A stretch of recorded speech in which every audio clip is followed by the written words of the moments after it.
విజయవాడలో ఇది pre release ఫంక్షన్లా లేదు,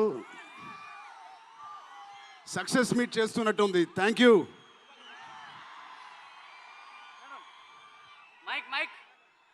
కేశినేని చిన్ని గారికి, దుర్గేష్ గారికి ఇంత గ్రాండ్ సపోర్ట్, ఇంత గ్రాండ్ ఈవెంట్కి సపోర్ట్ చేసినందుకు మీకు, మీ టీం అందరికీ చాలా చాలా థ్యాంక్ యూ సార్, ఇంత షార్ట్ నోట్లెస్ చేసినందుకు.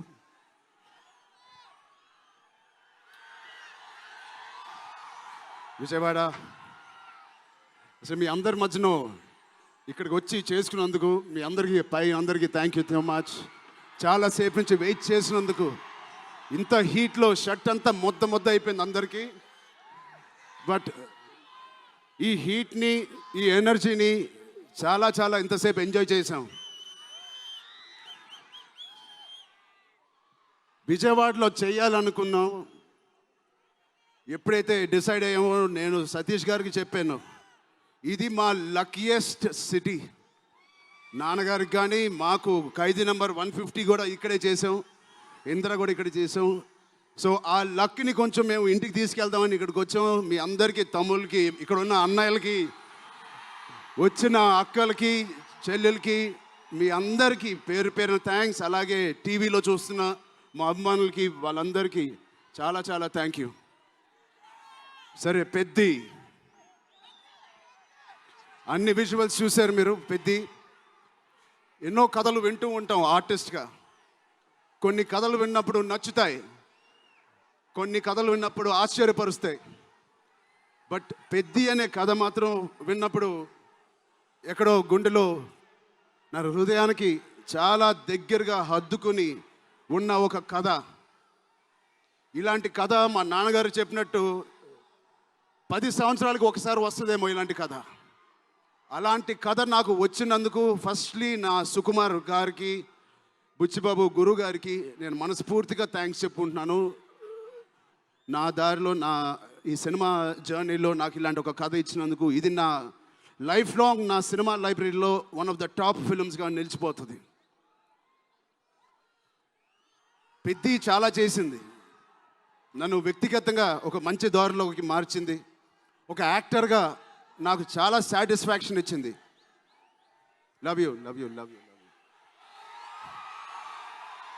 అలాగే ఇది నాకు బుచ్చి గారు చెప్పినప్పుడు ఇది ఒక సినిమా స్టోరీ లాగా చెప్పలేదు, ఒక వ్యక్తి జర్నీ లాగా, ఒక ప్రయాణం లాగా ఒక కథ మొత్తం నరేట్ చేశారు నాకు. ఇది మామూలు సబ్జెక్ట్ కాదు, ఇది ఎగిసిపడే ఒక మనిషి కథ కాదు.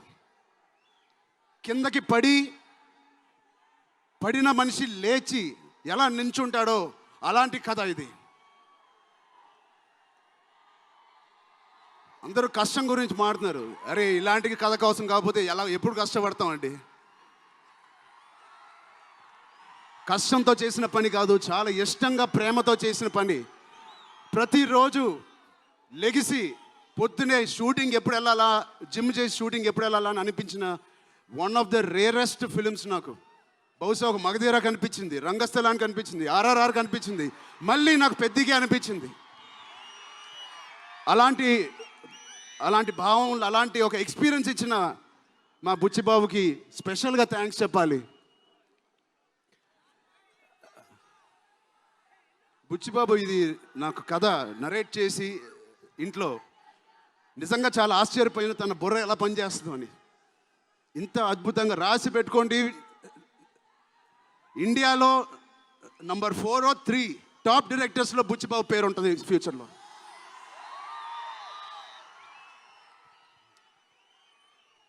సో అంత మంచి ఎక్స్పీరియన్స్ ఇచ్చిన బుచ్చిబాబు గారికి చాలా థ్యాంక్ యూ. ఇలాంటి సినిమా ఒప్పుకోవడానికి నాకు ఒకటే బలం నా మనసులో, ఇలాంటి సినిమా చెయ్యాలి అని. ఎవరు కాదు, అది మీరే మీకోసమే. నిజంగా ఏ ఆర్టిస్ట్కైనా వాళ్ళ అభిమానుల నుంచి, వాళ్ళ శ్రేయోభిలాషుల నుంచి ఇలాంటి ఎక్సైట్మెంట్, ఇలాంటి ఎంకరేజ్మెంట్ లేకపోతే ఎందుకు చేయాలండి సినిమాలు? హాయిగా ఇంట్లో కూర్చొని వేరే పని చేసుకోవచ్చు. మీకోసం చేతులు ఇరక్కొట్టడమే కాదు, రక్తం చింది కూడా పని చేస్తాను మీకోసం.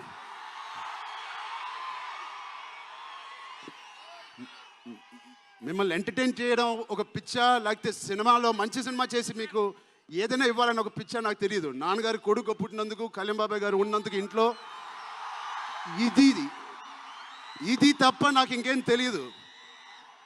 బహుశా ఇంకోటి తెలుసుంటే ఇలా ఇంత పెద్ద ఆర్టిస్ట్ నేను ఒక ఫీల్డ్లో అయ్యేవాడిని కాదు. నాకు తెలిసిందల్లా సినిమా సినిమా సినిమా. సో నేను చనిపోయే వరకు మిమ్మల్ని ఎంటర్టైన్ చేస్తూనే ఉంటాను, అది రాసి పెట్టుకోండి.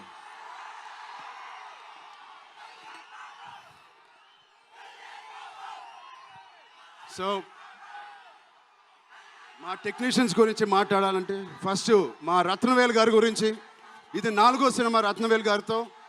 ఇంత బ్యూటిఫుల్గా మమ్మల్ని అందరినీ ప్రజెంట్ చేసి ఆయన సీనియారిటీని మాకు సపోర్ట్గా ఇచ్చిన ర్యాండీ గారికి ఆయన స్పెషల్ థ్యాంక్ యూ.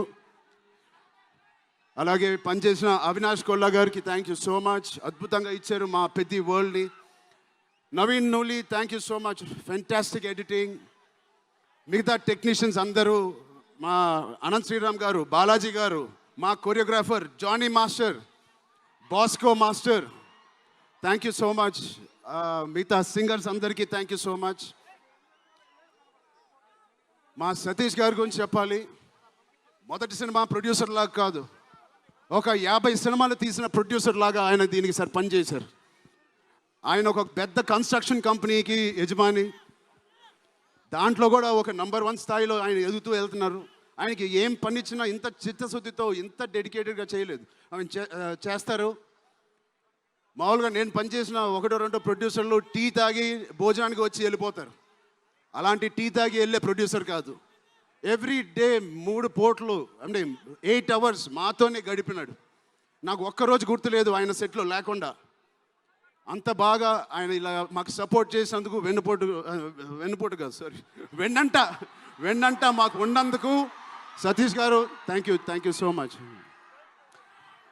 అలాగే మా కో ప్రొడ్యూసర్స్ అండ్ ప్రెజెంటర్స్ మైత్రి రవి గారికి, నవీన్ గారికి కూడా థ్యాంక్ యూ. బిఫోర్ యూ వాళ్ళకి కూడా thank you. India wide release చేస్తున్న మా జియో సినిమాకి కూడా చాలా థ్యాంక్ యూ. టీ సిరీస్ మ్యూజిక్కి చాలా థ్యాంక్ యూ. ఇంకా ఎవరెవరు అసోసియేట్ అయ్యారో వాళ్ళందరికీ చాలా చాలా thank you. Rehman sir, you are the biggest pillar of Peddi. మేమందరం ఎంత కష్టపడ్డామో 2.5 సంవత్సరాలు, 280 రోజులు, దానన్నిటినీ మీరు దగ్గర తీసుకొచ్చి దానికి ఒక ప్రాణం పోస్తున్నారు. రోజు 6 గంటల మార్నింగ్ వరకు పనిచేసి పడుకుంటున్నారు ఆయన డెడికేషన్కి, ఆయన సినిమాలో పనిచేస్తున్నందుకు చాలా చాలా చాలా థ్యాంక్ యూ. ఏంటి విజయవాడ?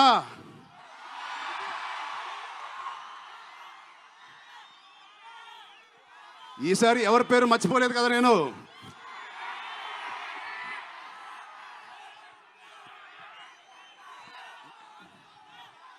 ఆ చంద్రుల్లో ఒక ముక్క జారిందే నా పక్క. మా జాన్వి గారికి ఇక్కడ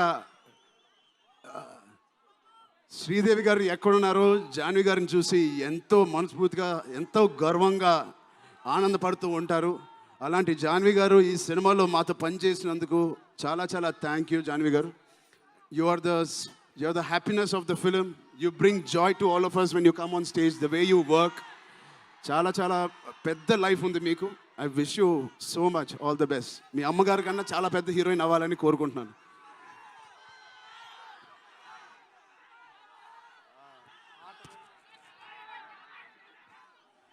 సో డేట్ గుర్తుందా? జూన్. ఒకటే మా అమ్మాయిలందరికీ ఒకటి చెప్పేసి వెళ్ళిపోదాం అనుకుంటున్నాను. యాక్చువల్గా వెళ్ళాలని లేదు, ఇక్కడే ఉండాలని ఉంది మీతోనే. Love you. ఎప్పుడైనా ఒక ఆట ఓడిపోతే అది ఆటగాడు ఓడిపోయినట్టే కాదు, ఒక దేశం మొత్తం ఓడిపోయినట్టు ఏ ఆటైనా. అలాగే ఈ పెద్దిగాడు, మీ అందరికి తెలిసి ఆ డైలాగ్ ఉంది, ఆట ఆడలేదు, ఏంటది, పోరాడాడు. అలాగే మీ అందరి ఆశీస్సులతో, దుర్గమ్మాదేవి ఆశీస్సులతో మీ అందరికీ ఉండాలని, మా అందరికీ ఉండాలని, ఈ 4వ తారీఖున వచ్చే ఈ పెద్ద సినిమాకి ఉండాలని, ఈ పెద్దిగాడి ఆత్మగౌరవాన్ని అమ్మ దుర్గమ్మ సాక్షిగా కోరుకుంటున్నాను. ఆత్మగౌరవాన్ని మీరందరూ ఉన్నత స్థాయికి తీసుకెళ్తారని మనస్ఫూర్తిగా దుర్గాదేవిని కోరుకుంటున్నాను. మీరు కూడా చల్లగా ఉండండి, జాగ్రత్తగా ఇంటికి వెళ్ళండి. మీ కుటుంబ సభ్యులు అందరినీ అడిగానని చెప్పండి. వాళ్ళందరికీ నా నమస్కారాలు ఇవ్వండి. మీరందరూ ఇంతసేపు ఉన్నందుకు థ్యాంక్ యూ.